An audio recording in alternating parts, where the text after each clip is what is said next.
Diaboliser l'homme, ça ne fonctionne pas, c'est une technique qui ne fonctionne pas. Ça nous ralentit les filles, ça nous ralentit. Ça nous ralentit parce qu'on n'est pas des adversaires. C'est pas parce que vous avez eu affaire à un trouduc que c'est tous des trouducs. Justement, la première phase quand tu as été trahi et déçu, c'est l'envie de vengeance. Mais en fait, ça sert à rien. On n'est pas des adversaires, d'accord? Parce que la personne que tu vas rencontrer, elle a elle aussi son sac à dos, elle a elle aussi peut-être été déçue.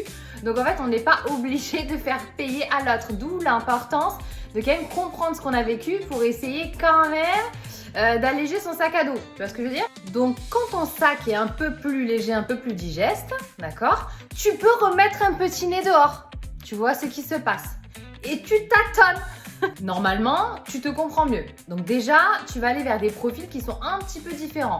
Sauf si t'as pas compris des trucs, il va falloir encore vider le sac à dos. Moi, je vous le dis, le vrai glow-up, il est là. Le sport, le physique, le tout, c'est génial, c'est super, c'est l'enveloppe, c'est ce que tu renvoies au monde. Donc forcément que tu as envie qu'elle soit agréable, qu'elle soit cool et comme toi tu as envie. Mais le plus gros glow-up que tu peux t'offrir après une rupture, après une trahison, c'est ton cœur. C'est justement de ne pas tomber dans le côté « ils sont tous pareils, c'est tous des mauvais ». Non, en fait, regarde-toi, envoie, fais la petite mise au point. J'ai quand même l'impression qu'aujourd'hui, tout est fait pour que les hommes et les femmes se détestent. On est deux êtres humains, indépendants, qui avons des façons de penser totalement différentes sur beaucoup de points.